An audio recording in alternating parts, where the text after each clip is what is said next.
In the sweltering summer of 1987, the South Bronx was burning.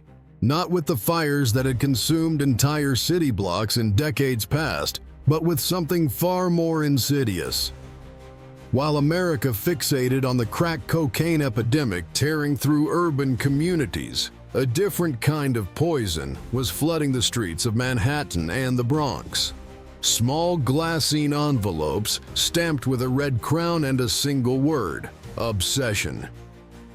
Behind this brand of high-purity heroin was a teenager who would become one of the most legendary drug kingpins in New York City history. His name was George Rivera, but the streets knew him as Boy George. By the age of 21, he was a multimillionaire. By his early 20s, he was facing life in federal prison. This is his story. The tale of Boy George Rivera stands as one of the most extraordinary criminal narratives to emerge from New York City in the late 20th century. Unlike the countless crack dealers who dominated the headlines during the Reagan-era's war on drugs, Rivera made his fortune selling heroin at a time when cocaine ruled the streets. His operation was sophisticated, ruthlessly efficient, and staggeringly profitable. Federal prosecutors would eventually link his organization to multiple murders. His network employed more than 50 workers across 5 major distribution points. At its peak, government sources estimated his heroin ring grossed approximately $250,000 every single week. The numbers are almost incomprehensible for someone barely old enough to legally drink alcohol. But numbers alone cannot capture the legend of Boy George. His story is one of contradictions. A young man who was simultaneously charismatic and terrifying, generous and merciless. A visionary businessman operating in the darkest corners of the criminal underworld. He threw lavish parties aboard chartered yachts. He owned customized luxury cars equipped with James Bond-style gadgets. He had women who tattooed property of Boy George on their bodies. He purchased a mansion in Puerto Rico and had the word obsession tiled into the bottom of his swimming pool. He was, in every sense, living a lifestyle that most people could only imagine. And he did it all before his 21st birthday. The South Bronx of the 1980s was a world unto itself. Buildings stood gutted and abandoned, their windows like empty eye sockets staring down at streets where survival often depended on cunning and violence. The neighborhood had been devastated by decades of disinvestment, white flight, and urban decay. Entire blocks resembled war zones. Poverty was endemic. Hope was in short supply. Into this environment, the drug trade offered one of the few pathways to wealth, however temporary and dangerous that wealth might be. Young men watched older dealers roll through the neighborhood in expensive cars, wearing gold chains and designer clothes, and they saw opportunity where society saw only despair. George Rivera was born into this world in the mid to late 1960s, a Puerto Rican kid who would grow up navigating the treacherous landscape of the South Bronx during its most troubled era.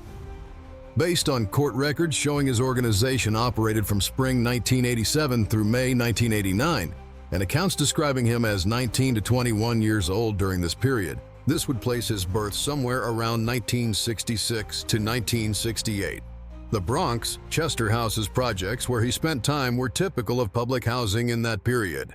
Overcrowded, underfunded, plagued by crime and drug use.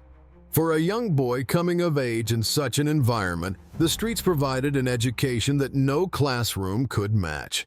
He learned early about power, about respect, about the unwritten codes that governed life in the projects. He learned who to trust and who to fear. And he learned that, in the South Bronx, the most successful people were often those willing to operate outside the law. According to those who knew him during his formative years, George spent time in a group home in New Rochelle, New York. Former acquaintances remember him as someone meticulous about his appearance, always well-groomed despite his circumstances. He attended Morris High School in the Bronx for a brief period, along with friends named Merwin and others from the neighborhood. though like many young men from the area, he eventually dropped out. Later, he would be seen walking to and from New Rochelle High School with a group of kids, though he remained somewhat enigmatic, rarely seen on weekends. Those who went to school with him recalled a young man who was charismatic in a quiet way, down to earth, someone who loved life and seemed to have great memories associated with his youth despite the hardships. Even in his teenage years, George demonstrated traits that would later define his criminal empire: attention to detail, personal discipline, and to command respect without resorting to loud displays of machismo. He was not a large or physically imposing figure. The descriptions that survive suggest he was of average height, relying on intelligence, charisma, and strategic thinking rather than brute force. His brown eyes were intense and observant. He kept his dark hair cropped short and maintained a neatly trimmed goatee. He favored black leather, often wearing a black leather cap that matched his black leather trench coat, creating a distinctive look that people would remember. One of George's defining passions was boxing. He trained religiously, working out at gyms throughout the Bronx and dreaming of competing in the Golden Gloves Amateur Boxing Championships. His favorite piece of jewelry was a pair of tiny gold boxing gloves that symbolized this aspiration. He took his training seriously, eating healthy food, cycling, and jogging to maintain peak physical condition. This discipline extended beyond the ring. George was known for his controlled demeanor, his ability to think strategically, to anticipate moves like a chess player or a boxer studying his opponent. One of his trusted lieutenants, a man named Will Love Clausen, was the son of a professional boxer and, based on their relationship, likely helped train George in the sweet science. The sport taught him patience, timing, and the importance of calculated aggression, lessons he would later apply to the drug trade with devastating effectiveness. Around the mid-1980s, when George was in his late teens, his circumstances took a dramatic turn. During this period, accounts suggest he found himself sleeping on park benches in the Bronx, a homeless teenager navigating the streets. He would brush his teeth and wash his face in the dribble of water from fire hydrants, always maintaining that meticulous attention to his appearance, despite having nowhere to call home. Even at his lowest point, George understood something fundamental. Power grows in proportion to what you make other people see. If he looked weak, he would be treated as weak. If he presented himself with confidence and control, others would respond accordingly. The second principle he developed during this period was equally important. People's most firmly rooted perceptions are based in fear. These two principles would guide his rise to power. It was during this period of hardship and uncertainty that George Rivera became Boy George. The nickname came from Luis Guzman, a South Bronx legend in his own right, someone George had once been afraid to walk past on his way to elementary school. The name was a reference to the flamboyant British pop singer who dominated MTV in the mid-80s, but it stuck. And in the world of street names, where most people went by predictable monikers like Chino, Red, Lefty, or Fingers, Boy George stood out. It was different, it was memorable, and coming from someone like Luis Guzman, being christened with that name felt like an omen, a sign that George was destined for something beyond the ordinary struggles of the South Bronx. The transformation from struggling teenager to drug kingpin did not happen overnight. George spent time working various hustles, learning the rhythms and mechanics of street life. He observed the existing drug operations in the neighborhood, studying how they functioned, where they succeeded, and crucially, where they failed. While crack cocaine was generating enormous profits and drawing intense law enforcement scrutiny, George appears to have recognized that the heroin trade, though less flashy, could be equally lucrative with potentially less competition. Crack dealers were loud, violent, and constantly at war with each other. Heroin dealers, by contrast, often operated more quietly, serving an addict population that was less visible but no less desperate for their product. In the spring of 1987, George Rivera made his move. According to testimony presented at his trial, he partnered with an older Jamaican hustler named Ward Johnson, better known on the streets as 6-0. Their partnership formed at a car service in Queens called OJ's, where the Obsession organization would eventually lease a pool of 10 luxury vehicles. 6O had experience in the drug trade and connections that the younger George lacked. Together, they obtained 100 grams of bulk heroin, a modest beginning for what would become one of the most successful drug operations in New York City history. The early days of the Obsession organization were humble. George, 6O, and their associates would work from George's location, cutting and packaging heroin. The process was labor-intensive and required precision. Pure heroin had to be diluted with cutting agents to increase volume and profitability. The mixture was then placed into small glassine envelopes, each containing approximately $10 worth of product. These envelopes were stamped with a brand name, a marketing technique that allowed customers to identify and request specific products based on reputation for quality and potency. George chose the brand name Obsession, a word that carried connotations of desire, compulsion, and luxury. The logo was a red crown, a symbol of royalty and dominance. The choice was brilliant marketing. In the world of street-level drug dealing, branding mattered. Customers develop loyalty to specific brands based on their experiences with purity and consistency. If you could establish a reputation for high-quality product, customers would actively seek you out, asking for your brand by name. This brand loyalty created a competitive advantage that was difficult for rivals to overcome. The business model George developed was sophisticated for someone so young. At the center of the operation were the cutting mills, secure locations where pure heroin was processed and packaged. George understood that security was paramount. He needed locations that were defensible, where workers could operate without constant fear of robbery or police raids. The mills had to be mobile, able to relocate quickly if a location was compromised. And the workers at the mills had to be trustworthy, because they handled the product at its most valuable and vulnerable stage. George sourced his heroin from suppliers, including Chinese sources that, based on intercepted conversations and trial testimony, he and his associates privately referred to with coded or slang terms.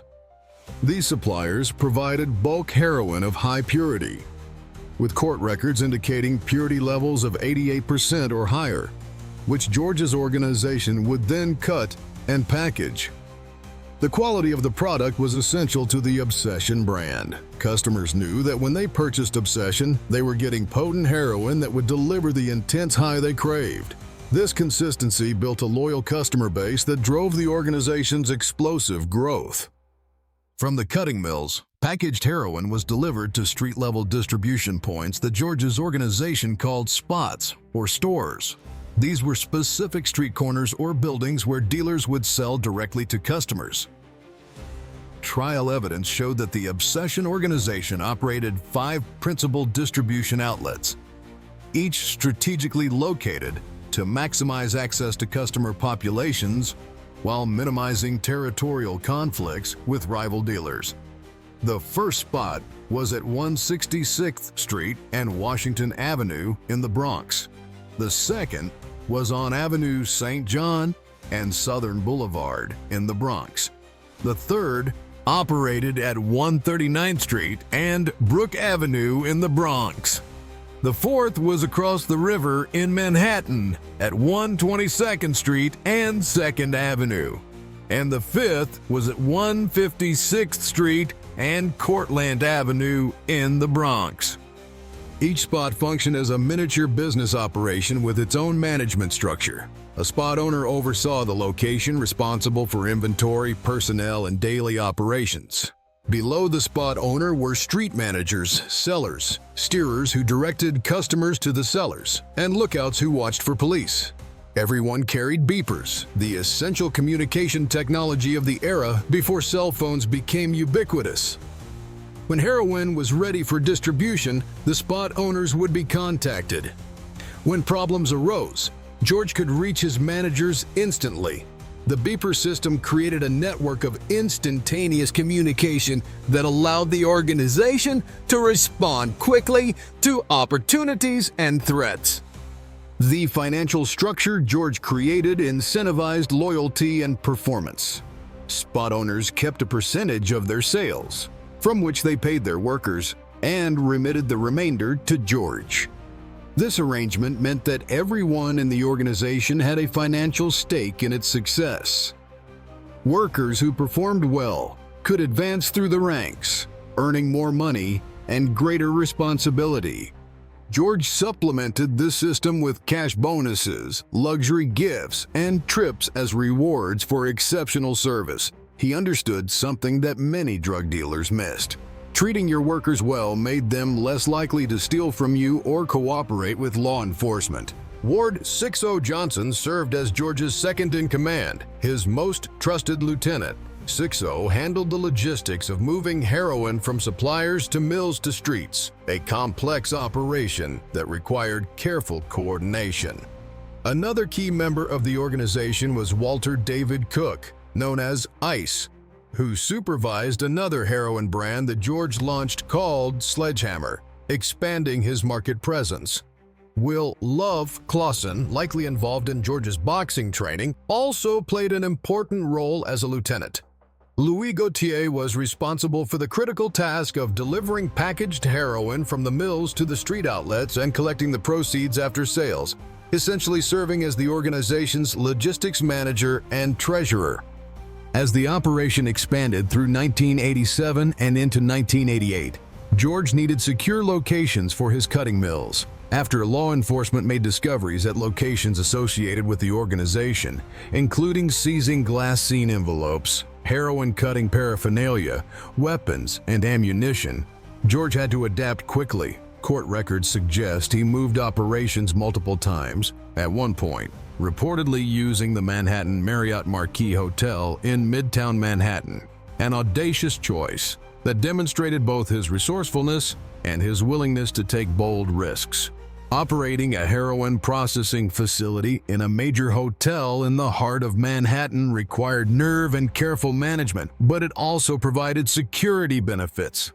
Hotels had multiple exits, regular turnover of guests that made surveillance difficult, and housekeeping services that could explain why people were coming and going from rooms. Eventually, George moved the cutting mills to various apartments and homes, never staying in one location too long. This constant movement made it harder for law enforcement to target the organization. By the time police identified a mill location, George had often already relocated. The mobility also protected against robberies, a constant threat in the drug trade where competitors might try to steal product or cash. The growth of the obsession operation was meteoric. On August 27, 1987, an undercover police detective named Joseph Mendez purchased 2 ounces of 88% pure heroin from George for $12,000. During this transaction, George told the detective that his organization distributed 2 kilograms, or approximately $250,000 worth of heroin every single week. This claim would later be corroborated by seized records and testimony from organization members. The scale of the operation had exploded in an impossibly short time. The money rolling in was staggering. At the conservative estimate of $250,000 per week, the organization was generating $13 million annually in gross revenue. Some accounts suggest the weekly gross may have reached as high as $300,000 during peak periods. Even accounting for the costs of purchasing bulk heroin, paying workers, maintaining multiple locations, and other operational expenses, George's personal income likely reached millions of dollars. For a young man who had been sleeping on park benches just months or years earlier, the transformation was dizzying. With wealth came the lifestyle that George had always dreamed about. He began acquiring the symbols of success that would cement his legend. In the late 1980s, George purchased a house in Puerto Rico for $145,000 in cash. This wasn't just any house, but a mansion that he extensively remodeled to reflect his personality and success. He installed electronic security gates, had workers pave a basketball court, and made numerous other improvements. The crowning touch was the outdoor swimming pool where George had the word obsession and his initials BG tiled into the bottom. Every time someone looked down into that pool, they would see his brand, his identity, his achievement literally embedded in the structure of his home. George also acquired a fleet of luxury vehicles that became legendary on the streets. He registered these cars to Tuxedo Enterprises, his corporate front, giving them a veneer of legitimacy while he outfitted them with modifications that reporters would later describe as worthy of James Bond. One Mercedes-Benz reportedly had $50,000 worth of upgrades, including a license plate that could slide out of view with the flip of a switch, multiple radar detectors to warn of police speed traps, a powerful strobe light mounted to blind anyone attempting to follow him, and a device that would squirt bags of oil from the exhaust pipe to create hazardous road conditions for pursuers. Another modification allowed him to spray nail-like tacks from the trunk, puncturing the tires of any vehicle behind him. Secret compartments were built into the door panels and floor, perfect for concealing weapons, drugs, and cash. The press would eventually call him the Puerto Rican James Bond because of these gadgets, a nickname George himself would later reference. His Porsche was even more extravagant, reportedly a $140,000 vehicle customized with multiple cell phones, a 10-disc CD player, a 630-watt stereo system, a color television and VCR, custom rugs, ostrich skin interior, and ebony finish, and of course, the requisite concealed compartments. The car was a rolling office, entertainment center, and escape pod all in one. George also owned a Ferrari, a Lamborghini, a Bentley, and other luxury vehicles according to accounts from those familiar with his operations. Stories circulated that he once sent a girlfriend to San Francisco on a day trip specifically to purchase a pair of Nike sneakers that weren't yet available in New York. This casual display of wealth, the ability to spend thousands of dollars just to get shoes a few weeks earlier, demonstrated how far removed George's reality had become from the poverty of the South Bronx. Beyond the cars and the mansion, George invested in additional properties, becoming a property owner in Puerto Rico. He also maintained locations in New York, including an apartment on the Upper East Side of Manhattan at Normandy Court, where evidence suggests he stored significant amounts of cash. The volume of money flowing through the organization created logistical challenges. You couldn't simply deposit hundreds of thousands of dollars in a bank without attracting attention from law enforcement. Instead, the cash had to be physically stored, counted, and managed. His personal style became increasingly flamboyant. George frequented upscale Manhattan restaurants like Victor's Cafe, enjoying the attention and respect that came with being known as a successful young figure, even if the source of his wealth was an open secret. He wore expensive silk shirts, favored designer clothes, and accumulated an impressive collection of jewelry. His favorite piece remained the tiny gold boxing gloves, but he also wore other gold chains and rings that advertised his success. Despite his newfound wealth, George maintained some of his earlier habits. He continued training at boxing gyms, including working with Hector Roca at the famous Gleason's Gym in Brooklyn. He kept up his healthy eating habits, cycling and jogging, maintaining the physical discipline that had defined him even during his hardest times. George's relationships with women became another aspect of his legend. Accounts suggest he had multiple girlfriends throughout the Bronx, women who were attracted to his charisma, his wealth, and his power. In a display of possessiveness that would later be discussed in court proceedings, George had several of these women tattoo "Property of Boy George" on their bodies, marking them as his. One girlfriend wore a 22-karat gold nameplate reading "Boy George" around her neck. George's dealers would deliver bags of groceries to his girlfriends' families, spreading his wealth throughout the community and ensuring loyalty not just from the women themselves, but from their extended families as well. George maintained a relationship with Blanca Marti, who lived at his Puerto Rico estate with their two sons, Giovanni Lord Rivera and Chris Rivera. Blanca oversaw the renovations of the property while George was in New York managing his drug empire. The wiretaps that law enforcement would eventually place on George's phone captured detailed discussions about these renovations, providing prosecutors with evidence of his lavish spending and further proof of his wealth. The lifestyle George created for himself was straight out of the television show Lifestyles of the Rich and Famous. He took ski weekends in the Poconos with his crew. He threw elaborate parties. He moved through the South Bronx like royalty, someone who had risen from the very bottom of society to its material pinnacle, even if that pinnacle was built on illegal foundations. Young men in the neighborhood watched him and saw what was possible.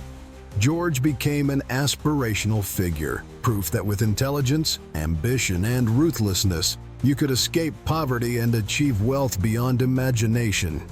But the most legendary display of George's success came on Christmas Eve, 1988, when he threw a party that would be talked about for decades. He rented the Riveranda, a yacht operated by World Yacht, which docked at 23rd Street in Manhattan. The rental alone cost $30,000 in cash, covering dinner for all guests and a disc jockey. But George wasn't content with a simple party. He spent an additional $12,000 to have Big Daddy Kane, one of hip-hop's biggest stars, perform for 15 minutes. He brought in other musical acts including Loose Touch and the Jungle Brothers.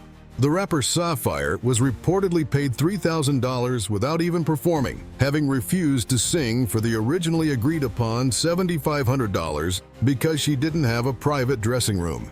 The menu featured high-end selections like steak tartare, skewered lamb, bocconcini, and prime rib. George laid out $12,000 just for champagne. Approximately 150 members of his organization attended, all dressed in black tie attire that George paid for by covering tuxedo rental costs.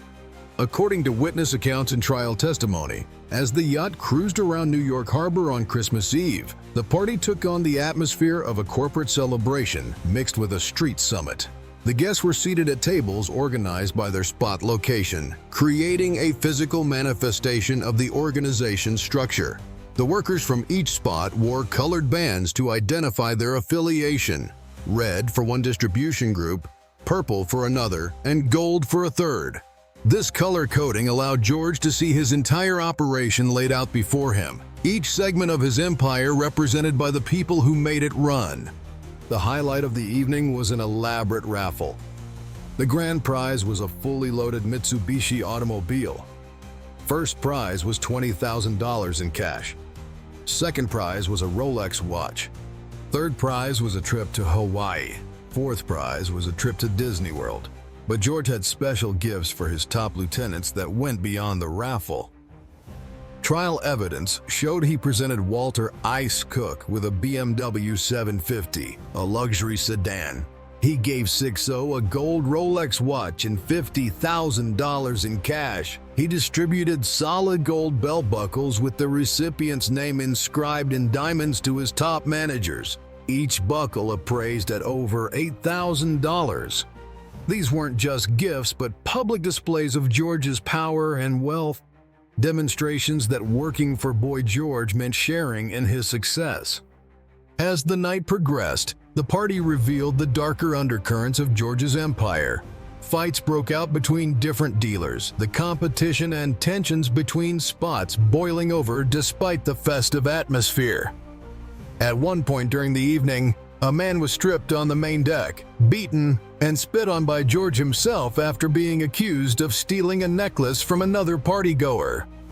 This public humiliation served as a reminder that while George could be generous, he was also capable of swift and brutal punishment for those who violated his trust. The message was clear: loyalty would be rewarded, but betrayal or theft would be met with violence and degradation. As the yacht made its way back to shore at the stroke of midnight, another incident occurred when a man attempted to dive off the bow and race the boat on a bet. He was restrained before he could injure himself, but the incident highlighted the wild atmosphere of the party. Unknown to George and his guests, there were 3 off-duty New York City police detectives aboard the yacht as part of the security detail. These detectives witnessed the entire evening, including the fights and the humiliation of the man accused of stealing. However, when it came time for the trial, these detectives refused to cooperate with federal prosecutors, maintaining a code of silence that frustrated the government's attempts to use certain aspects of the party as evidence. The Christmas party achieved legendary status in hip-hop culture and street lore. People who weren't even there claimed they had attended. The story of the yacht, the celebrities, the cars given away as gifts, and the violence all blended together into a narrative that perfectly captured the excess and danger of the drug trade in the late 1980s. For George, the party represented the culmination of his rise. The contrast between his past struggles and his current reality could not have been more stark. But even as George celebrated his success, the foundation of his empire was beginning to crack. Law enforcement had been aware of his operations since August of 1987, when a confidential informant named Joey Novato began providing information about the Obsession organization. On August 27, 1987, Novato introduced George as Boy George to undercover detective Joseph Mendez. George sold Mendez 2 ounces of 88% pure heroin for $12,000, providing prosecutors with direct evidence of his involvement in drug trafficking. During that meeting, George boasted about his organization's capacity, claiming they distributed 2 kilograms every week. After this undercover purchase, George's partner 6-0 became suspicious of Mendez, correctly identifying him as a likely undercover officer. George broke off contact, avoiding further sales to the detective, but the damage was done. The New York Drug Enforcement Task Force now knew about Boy George and his Obsession organization. They began building a case, watching and waiting for the right moment to strike. In October of 1987, Novato and Mendez met again with members of the organization. Mendez purchased 600 glassine envelopes of a brand called Delirious for $5,000. Delirious appears to have been a temporary brand name George used, but he quickly returned to Obsession because his customers had developed such strong loyalty to that name. The brand recognition he had built made it difficult to switch identities, even when doing so might have helped him evade law enforcement. Throughout 1988 and into 1989, police made numerous arrests and seizures related to the Obsession operation, though they had not yet moved against George himself. In September of 1988, 100 glassines of Obsession were confiscated from a second-floor apartment at the St. John's Avenue location, along with $4,400 in cash. 2 months later, police arrested a St. John's dealer carrying 400 glassines of Obsession. On January 5, 1989, a steerer named Anthony Briggs led an undercover officer to a purchase of 10 glassines. Each arrest provided more information about the organization's structure and operations, helping prosecutors build a comprehensive picture of how the Obsession empire functioned. On April 4, 1989, the New York police obtained judicial authorization to wiretap George's home phone at 1665 Morris Avenue in the Bronx. The wiretap remained active for 27 days, during which time law enforcement recorded 58 conversations that provided a detailed picture of the ongoing heroin conspiracy and George's control over every aspect of it. These conversations would eventually be admitted into evidence at trial. The wiretapped conversations captured George and his associates discussing everything from drug shipments to money problems to potential new ventures. In Pig Latin, a childish code that the organization used in an attempt at secure communication. George discussed various aspects of his operations. At one point, when heroin supplies were delayed, George discussed with ICE the possibility of opening crack cocaine locations to maintain cash flow. He worried about his dealers selling drugs elsewhere without permission.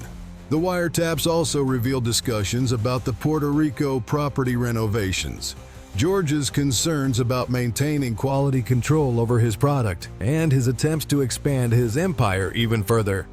The conversations recorded during those 27 days revealed a young man who was both strategic and paranoid, generous and controlling. George would call his Puerto Rico home and spend hours discussing renovation details with Blanca, worrying about the color of paint or the placement of furniture with the same intensity he brought to managing drug shipments. He would talk with his lieutenants about personnel issues, deciding who deserved bonuses and who needed to be disciplined. He would argue about money, about territory, about respect. The violence associated with the Obsession organization was significant. Federal prosecutors indicated that multiple murders were linked to the organization, though proving George's direct involvement in any specific murder would prove challenging during trial. The violence served multiple purposes. It eliminated potential witnesses, punished those who stole from the organization, intimidated competitors, and sent messages to anyone who might consider cooperating with law enforcement. One violent incident that prosecutors highlighted involved a man who was stabbed 17 times. The excessive nature of the violence suggested this was about making a statement, about demonstrating what happened to those who crossed the organization. There were also accounts of a witness being found dead, stuffed in the trunk of a car at a Florida airport.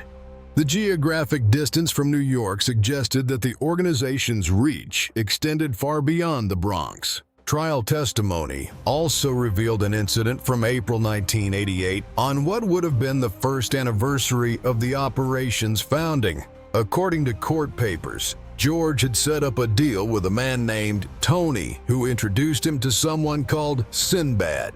George handed over $600,000 in cash, but Sinbad disappeared through a rear exit with the money. Tony was beaten and then taken to the Henry Hudson Parkway near 86th Street, where he was shot 4 times at close range.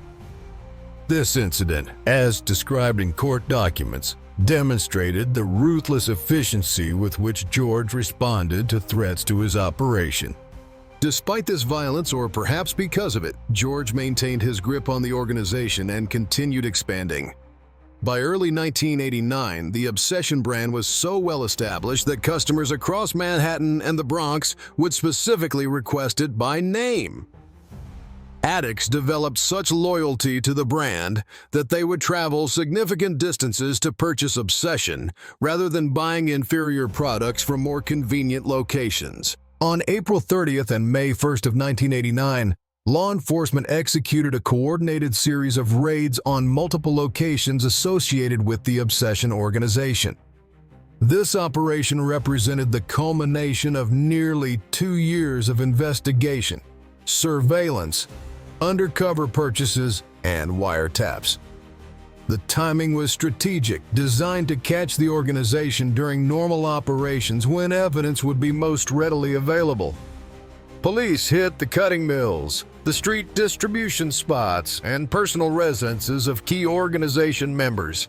Early on the morning of May 1st, 1989, George was arrested outside his apartment building at 1665 Morris Avenue in the Bronx.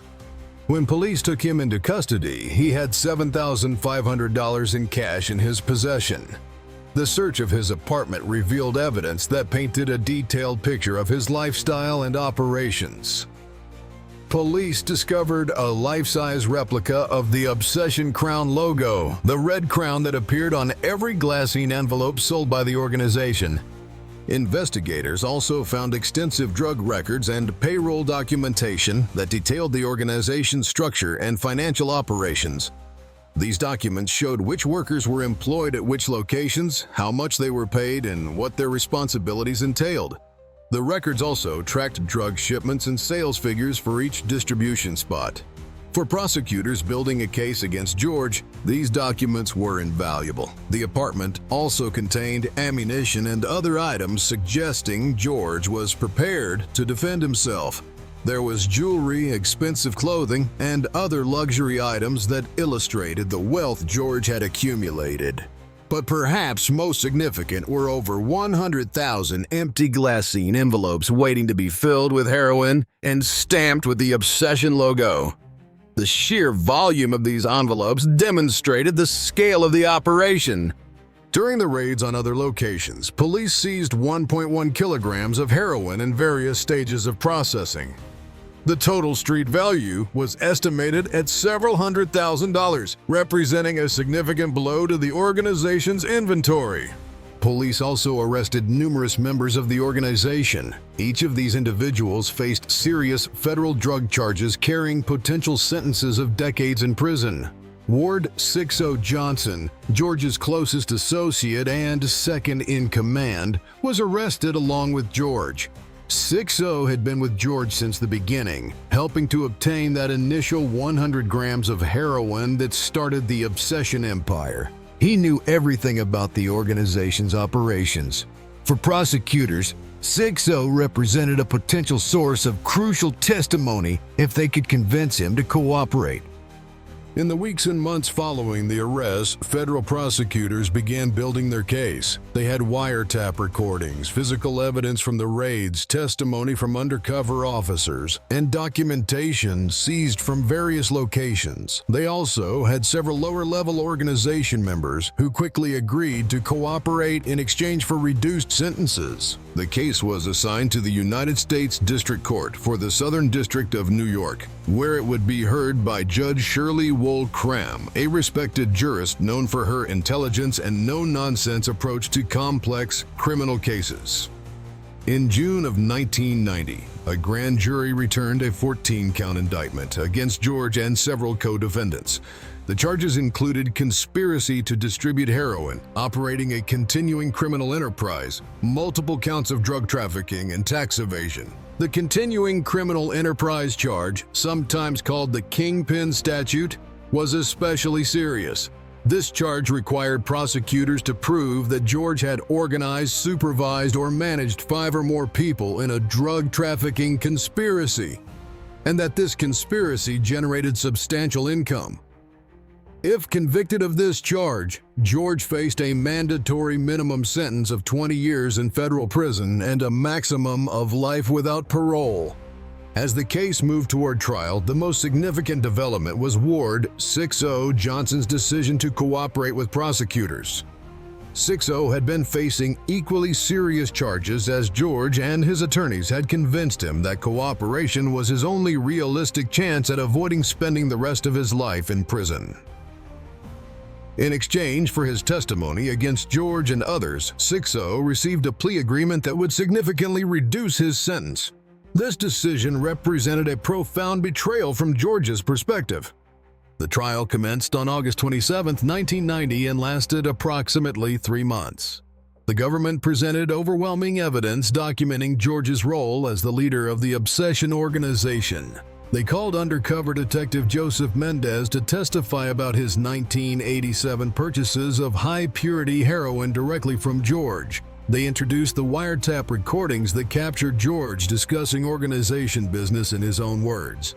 They presented the physical evidence seized during the raids, including the life-size obsession crown, the drug records, the glassine envelopes, and the ammunition. They brought forward lower-level organization members who testified about the structure and operations of the conspiracy. But the centerpiece of the government's case was Ward Johnson's testimony. 60 spent days on the witness stand, walking the jury through the history of the obsession organization from its inception to its destruction. He explained how he and George had obtained that first 100 grams of heroin and started packaging it. He described the expansion of the operation, the establishment of the 5 major distribution spots, and the creation of the cutting mills. He testified about George's relationships with heroin suppliers, the branding strategy that made obsession so successful, and the financial arrangements that governed the organization. 60 also provided testimony about violence associated with the organization. The defense attorneys faced a difficult challenge. The evidence against George was substantial, and 60's testimony was detailed and damaging, rather than denying George's involvement in drug trafficking entirely, which would have been impossible given the evidence. The defense strategy focused on challenging the scope of the conspiracy and George's level of control. They argued that while George had certainly sold drugs, he was not the mastermind of a vast criminal empire, but rather one participant among many. They attacked 60's credibility, pointing out that he had received substantial benefits in exchange for his testimony and therefore had strong incentives to exaggerate George's role and minimize his own. The defense also challenged some of the government's evidence, particularly certain interpretations of the wiretap conversations. They argued that some of George's recorded discussions were exaggerated street talk rather than literal threats, that young men in the drug trade often spoke in hyperbolic terms without actually carrying out such actions. They pointed out that while the government linked multiple murders to the organization, they had not proven that George personally ordered or participated in any of these killings. Based on the defense's arguments, these acts could have been carried out by organization members without George's knowledge or approval. However, these defense arguments struggled against the weight of the evidence. The Christmas party alone demonstrated George's wealth and his position at the top of the organization. The fact that he gave away cars and tens of thousands of dollars in cash, that he had spot owners sitting at tables organized by location, that his workers wore color-coded bands identifying their affiliations. All of this painted a picture of a highly organized conspiracy with George as its unquestioned leader. The wiretaps captured George making decisions about drug shipments, personnel issues, and financial matters. The seized records showed detailed documentation of the organization's operations, and 6-0's testimony tied all of these elements together into a coherent narrative. Prosecutors also introduced evidence of George's spending patterns to support the tax evasion charges. They documented his purchase of the Puerto Rico mansion for $145,000 in cash, his fleet of luxury vehicles worth hundreds of thousands of dollars, his expensive jewelry and clothing, and his lavish parties. They showed that George had no reported legitimate income that could account for such spending. The only reasonable conclusion prosecutors argued was that this money came from the obsession heroin operation. As the trial progressed through the fall of 1990, it became increasingly clear that George faced almost certain conviction. The evidence was simply too strong and the government's witnesses too credible. On November 16, 1990, the jury returned its verdict. They announced guilty verdicts on multiple counts, including conspiracy to distribute heroin and tax evasion. George was convicted of running a continuing criminal enterprise, the kingpin charge that carried the potential for life imprisonment. The verdict was devastating, but not surprising given the evidence presented. Sentencing was scheduled for April 24, 1991. In the months between conviction and sentencing, George remained in federal custody, while his attorneys prepared arguments for why he should receive a lesser sentence. They pointed to his youth, arguing that he had been approximately 19 years old when he started the Obsession organization and was still in his early 20s when arrested. They highlighted his difficult upbringing, suggesting that his criminal activity was driven by lack of legitimate opportunities rather than pure greed. They noted that while the organization had been involved in violence, prosecutors had not proven George personally committed any murders. But these arguments had limited impact. Federal sentencing guidelines at the time were quite rigid, and the quantity of drugs involved in the conspiracy, combined with George's leadership role, dictated a severe sentence. Judge Cram had discretion within certain parameters, but the mandatory minimums associated with some of George's convictions limited how much leniency she could show, even if she was inclined to do so. On April 24, 1991, George stood before Judge Cram for sentencing. The courtroom was packed with family members, including his mother and other relatives who had watched his meteoric rise and catastrophic fall. Also present were law enforcement officers who had worked on the case, prosecutors who had secured the convictions, and journalists covering the conclusion of one of the most significant drug cases in recent New York history. Judge Cram reviewed the pre-sentence report, which detailed George's criminal history, the scope of the conspiracy, and the impact of the organization's activities on the community. Judge Cram sentenced George Rivera to life imprisonment without the possibility of parole. The sentence reflected the seriousness of his crimes, the damage caused by the heroin his organization distributed, and the violence associated with the conspiracy. The judge noted that while George had been young when he started the organization, he had demonstrated sophisticated criminal intelligence and ruthless determination. He had not been a desperate teenager making poor choices, but a calculating businessman who built a criminal empire that destroyed lives throughout New York City. The life sentence ensured that George would never again have the opportunity to engage in such activity. George received the sentence stoically, showing little emotion in the courtroom. He had known this outcome was likely, and he had prepared himself mentally for spending the rest of his life behind bars. But the reality of a life sentence for someone in his early 20s must have been crushing. Instead of living freely, building legitimate businesses, raising his children, and enjoying whatever future he might have had, he would spend every remaining day confined to federal prison. Ward 6-0 Johnson, in exchange for his cooperation, received a substantially reduced sentence.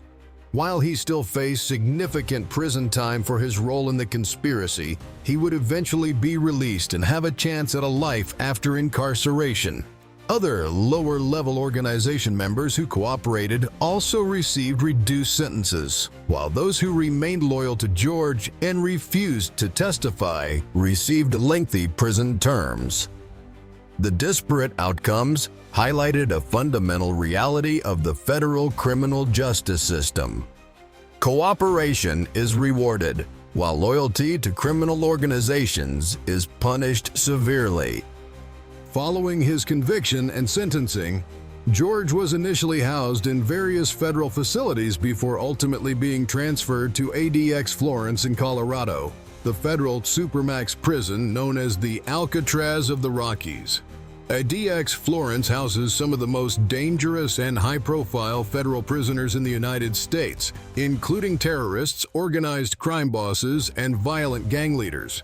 The security at ADX is extreme, with prisoners spending 23 hours per day in single cells and having minimal contact with other inmates. For someone like George, who had built his identity around leadership, charisma, and personal relationships, the isolation of ADX represents a particularly severe form of punishment. In the years following his conviction, George filed various appeals challenging different aspects of his case. In 2003, he filed what's known as an Apprendi motion, arguing that his sentence had been improperly enhanced based on facts not proven to a jury beyond a reasonable doubt. The Apprendi case was a Supreme Court decision that changed certain sentencing procedures, and many federal prisoners filed similar motions hoping to have their sentences reduced. However, George's motion was ultimately unsuccessful, and his life sentence remained in place. Court records show he has continued to file various motions over the years, all without success in achieving his release. The cultural impact of Boy George Rivera's story extended far beyond the courtroom. He became a legendary figure in hip-hop culture, his name appearing in rap lyrics and street conversations as both a cautionary tale and, for some, as an aspirational figure. The Christmas party on the yacht became the stuff of urban legend, with details growing more extravagant with each retelling. Young men in the Bronx who were barely alive when George was arrested still knew his name and his story decades later. George was featured prominently in Adrienne Nicole LeBlanc's acclaimed book, Random Family: Love, Drugs, Trouble, and Coming of Age in the Bronx, which documented life in the South Bronx during the drug epidemic era. While George himself was primarily a heroin dealer, his story was intertwined with the broader narrative of how drugs and violence devastated communities throughout New York in the 1980s and 90s.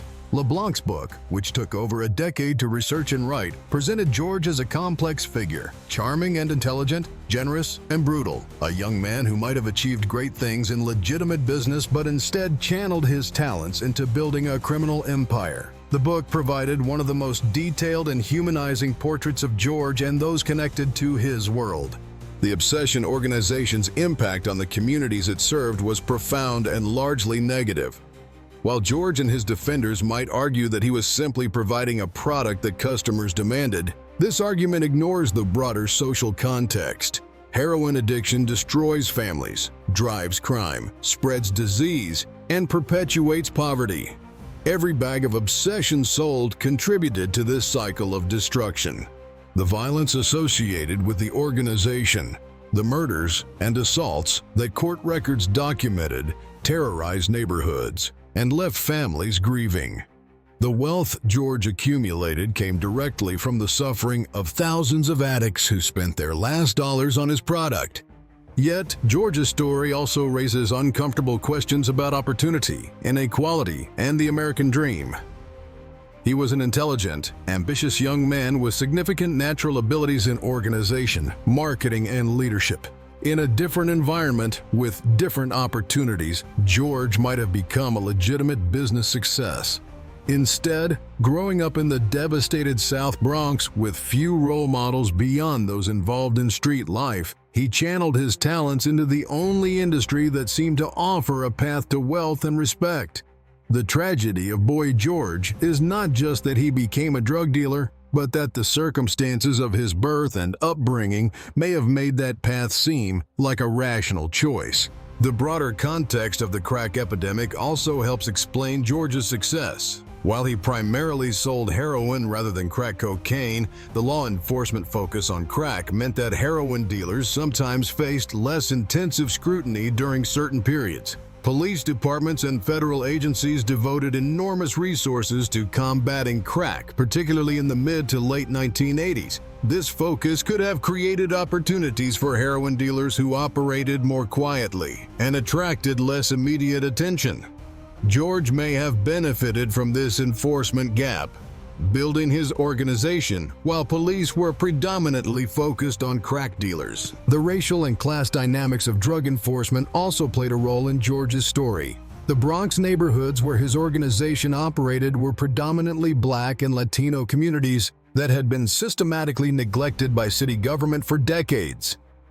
The police presence in these areas was often minimal until drug violence became impossible to ignore. In wealthier neighborhoods, someone as flamboyant as Boy George, driving luxury cars equipped with elaborate modifications, might have attracted immediate law enforcement attention. But in the South Bronx of the late 1980s, he could operate relatively openly for a period before authorities prioritized dismantling his organization. Today, based on the timeline of his arrest in 1989 and estimated birth year, George Rivera would be in his mid to late 50s, having now spent more than 3 decades behind bars. The young man who threw parties on yachts and gave away luxury cars is now a middle-aged prisoner whose daily routine consists of solitary confinement interrupted by brief periods of recreation. He has missed watching his sons grow up, missed the opportunity to know his grandchildren if he has any, missed everything that happens in a normal life outside of prison walls. The wealth he accumulated is long gone, seized by the government through asset forfeiture. The organization he built no longer exists, dismantled by arrests and prison sentences.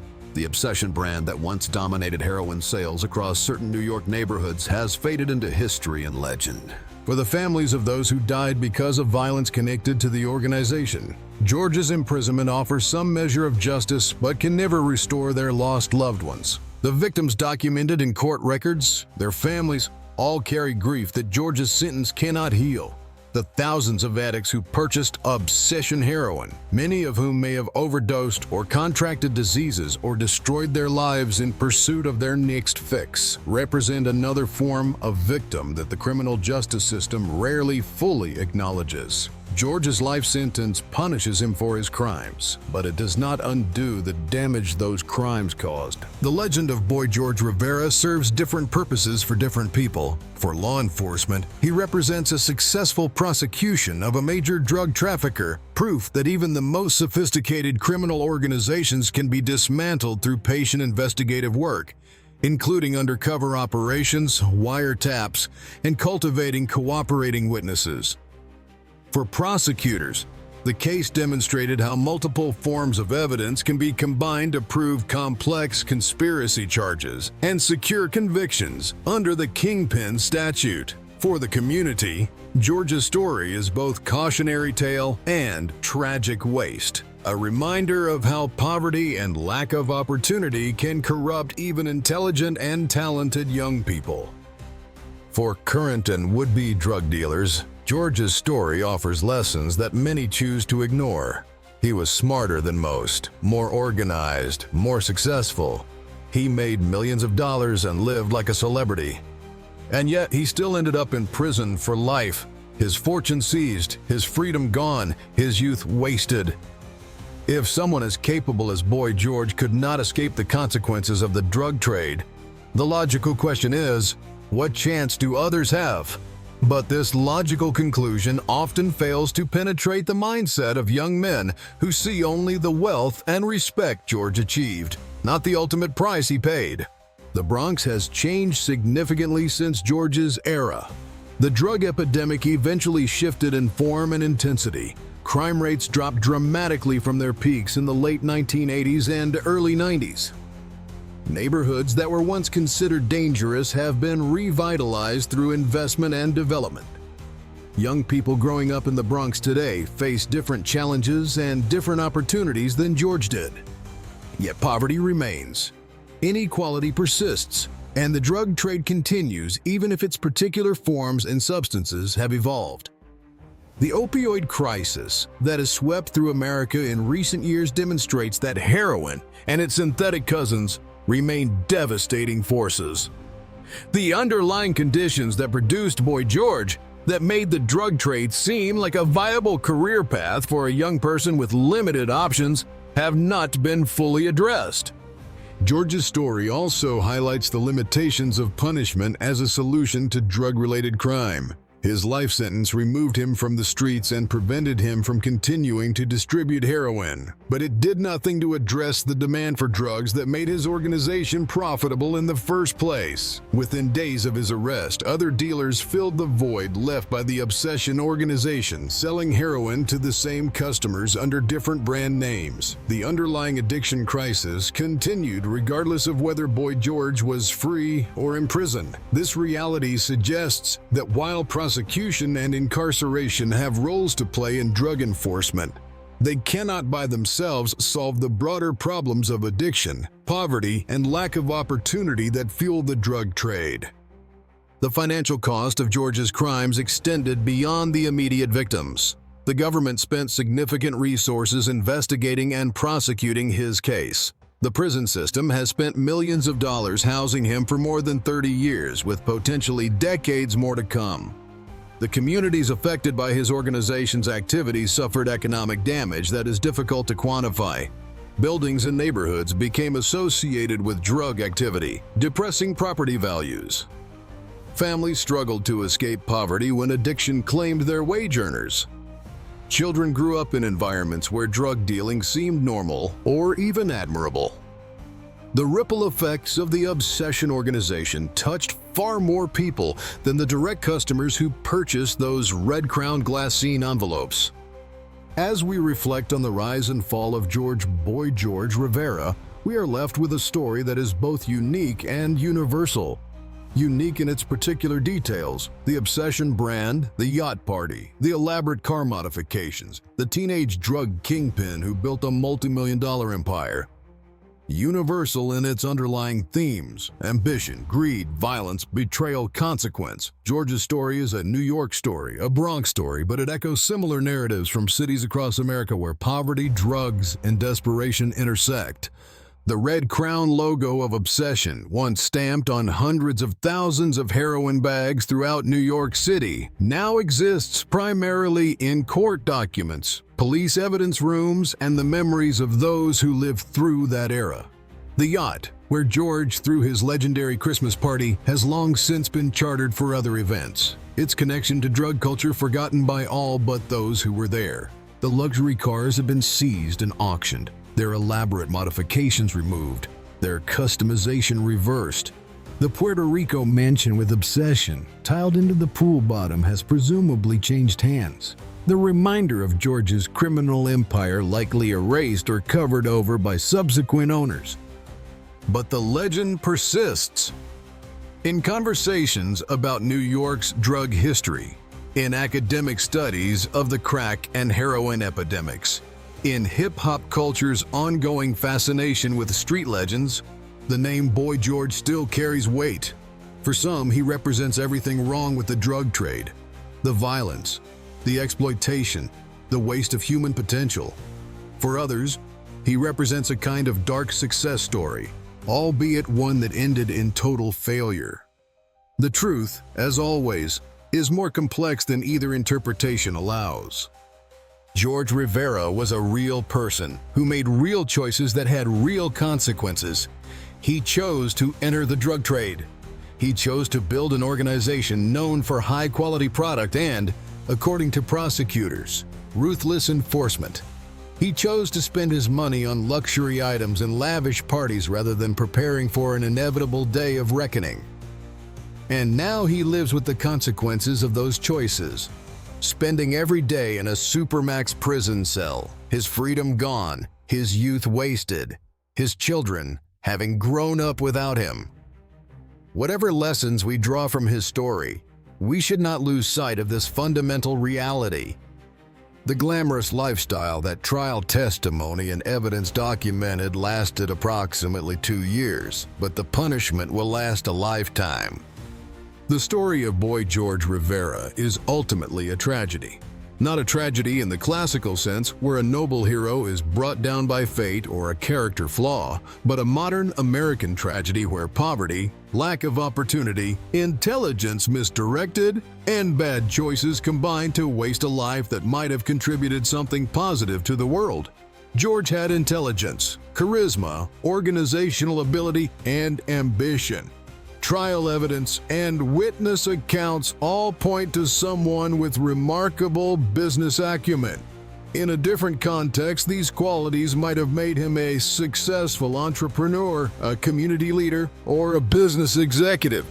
Instead, they made him one of the most successful drug dealers in New York City history and earned him a life sentence in a Supermax prison. The question that haunts George's story is one of what might have been. What if he had been born into a family with resources and connections? What if he had attended better schools with more opportunities? What if he had been mentored by successful, legitimate business people instead of street hustlers? What if the South Bronx of his youth had been a place of opportunity rather than desperation? These questions have no answers, but they remind us that individual choices always occur within larger social contexts. George made his choices, yes, but those choices were shaped by circumstances beyond his control. At the same time, we cannot absolve George of responsibility for his actions. Many young people grew up in the same South Bronx neighborhoods, faced the same poverty and lack of opportunity, and did not choose to build heroin distribution networks. The deterministic view that George had no choice but to become a drug dealer denies his agency and intelligence. He saw the drug trade as an opportunity and pursued it with remarkable skill and determination. He could have made different choices at various points. He could have walked away after making some money. He could have avoided the violence that court records document. He could have prepared better for the inevitable law enforcement attention that all successful drug dealers eventually face. The prosecutorial narrative that emerged from his trial painted George as a calculating criminal who deserved the harshest punishment available under law. The defense narrative, such as it was, portrayed him as a product of his environment, whose youth and circumstances deserve some consideration. The truth likely lies somewhere between these extremes. George was neither a monster nor a victim, but a human being who made catastrophic choices that destroyed not only his own life, but damaged countless others. If you found this deep dive into the life and times of Boy George Rivera compelling, make sure to hit that like button and subscribe to NYCLore for more forgotten stories of New York City's criminal underworld. We explore the hidden history, the unsolved crimes, the urban legends that shaped the city we know today. From the Bronx to Manhattan, from the glory days of organized crime to the modern era of street organizations, we bring you the stories that most people have forgotten or never knew in the first place. Drop a comment below telling us what other New York crime stories you'd like to hear about. The rise and fall of Boy George Rivera reminds us that behind every street legend is a human story of choices and consequences, of wasted potential and lives destroyed. His name lives on in hip-hop lyrics and street folklore, but the man himself remains locked in a cell, serving a life sentence for crimes committed when he was barely old enough to vote. It's a story without redemption, without a happy ending, but it's a story worth remembering as we try to understand how poverty, drugs, and the criminal justice system intersect in American cities. Until next time, this has been NYCLore, keeping the forgotten history of New York City alive, one story at a time.